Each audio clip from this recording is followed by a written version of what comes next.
بسم اللہ الرحمن الرحیم۔ یہ ریڈیو قطر ہے۔ اب آپ محمود احمد سے خبریں سنیے۔ ابتدا میں پیش خدمت ہیں اہم خبروں کی سرخیاں۔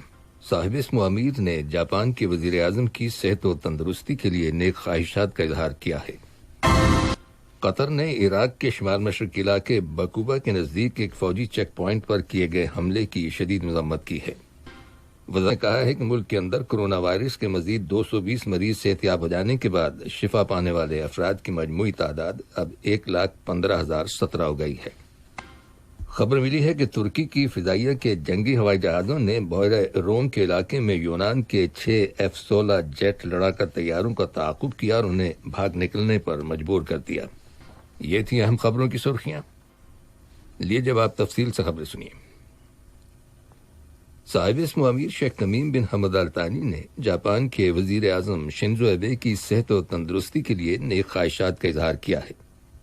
ایک ٹویٹ میں صاحب اسم امیر نے قطر اور جاپان کے درمیان دیرینہ تعلقات کی تعریف کی ہے۔ واضح ہے کہ جاپان کے وزیر اعظم خرابی صحت کی بنا پر اپنے عہدے سے مستعفی ہو گئے ہیں۔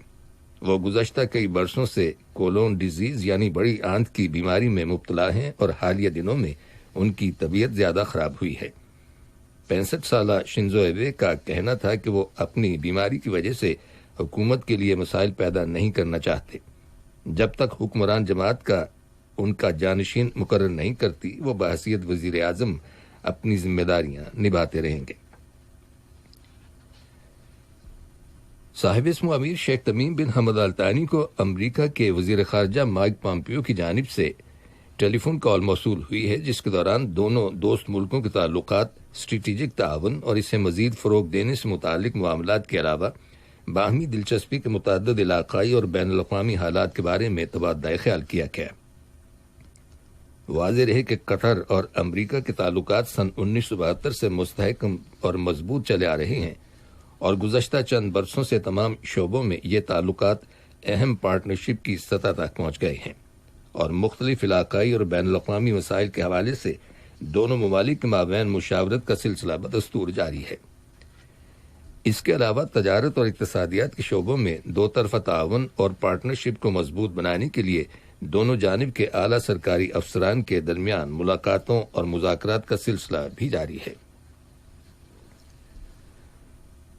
قطر کی مسلح افواج میں ایجوکیشن اور ٹریننگ کے شعبے کے deputy chief of staff major general Ahmed Al Nuaimi نے، جو اس وقت ماسکو کے دورے پر ہیں، روس کی مسلح افواج کے جنگی تربیت کے شعبے کے deputy head major general Alexander Paravizio کے ساتھ ملاقات کی۔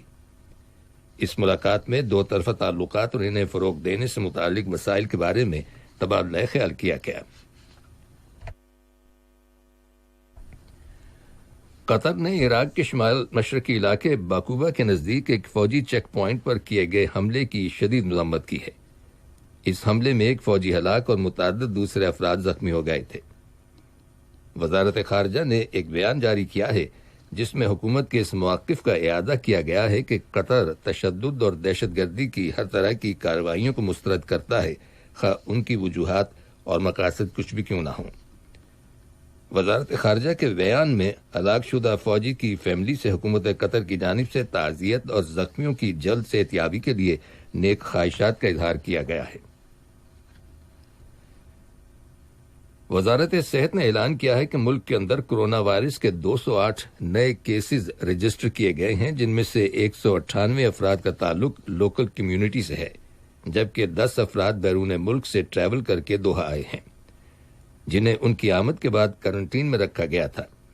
وزارت نے کرونا وائرس کے ایک اور مریض کے انتقال کر جانے کی تصدیق کی ہے۔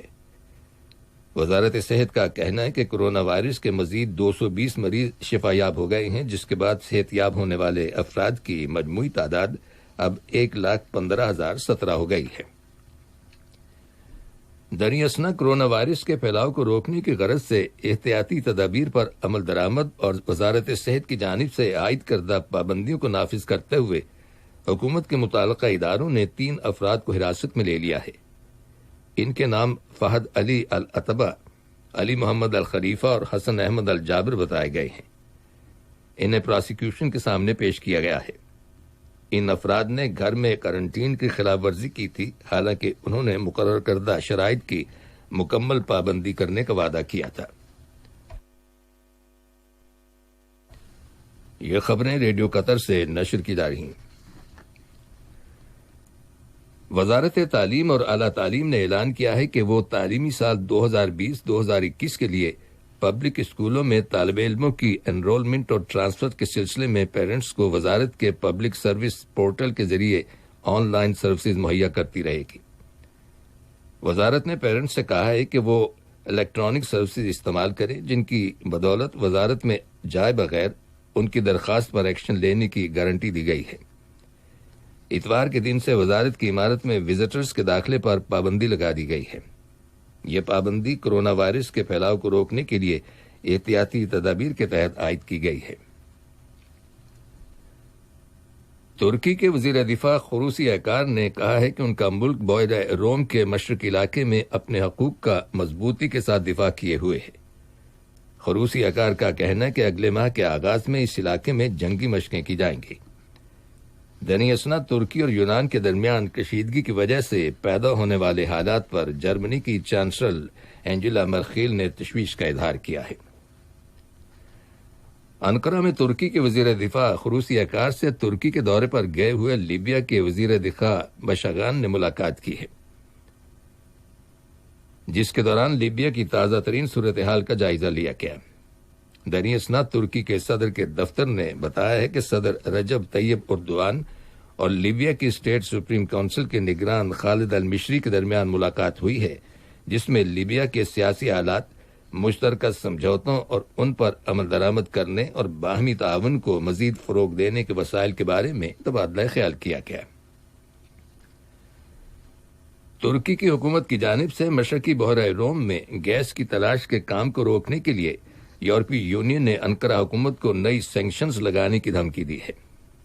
یورپی یونین کا کہنا ہے کہ متنازع سمندری علاقے سے متعلق کشیدگی کو ختم کرنے کے لیے ترکی کی حکومت کو قبرص اور یونان کے ساتھ مذاکرات کرنے چاہیے۔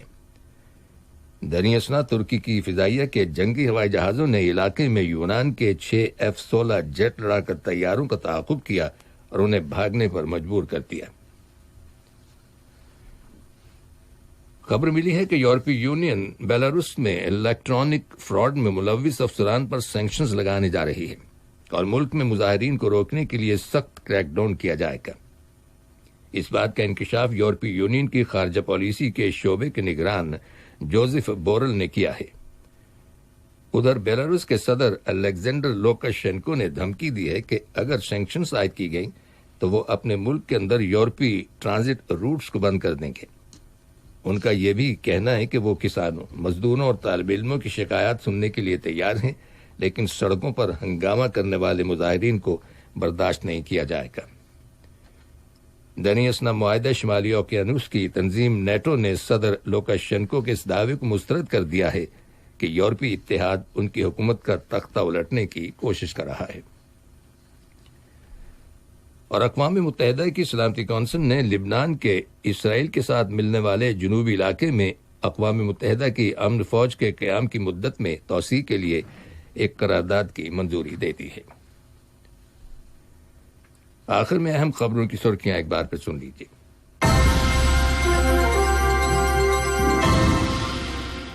صاحب اسم امیر نے جاپان کے وزیر اعظم کی صحت و تندرستی کے لیے نیک خواہشات کا اظہار کیا ہے۔ کے شمال مشرقی علاقے بقوبہ کے نزدیک ایک فوجی چیک پوائنٹ پر کیے گئے حملے کی شدید مذمت کی ہے۔ وزارت صحت نے کہا ہے کہ ملک کے اندر کرونا وائرس کے مزید 220 مریض صحتیاب ہو جانے کے بعد شفا پانے والے افراد کی مجموعی تعداد اب 1,15,017 ہو گئی ہے۔ اور خبر ملی ہے کہ ترکی کی فضائیہ کے جنگی ہوائی جہازوں نے بحیرہ روم کے علاقے میں یونان کے 6 F-16 جیٹ لڑاکا طیاروں کا تعاقب کیا اور انہیں بھاگ نکلنے پر مجبور کر دیا۔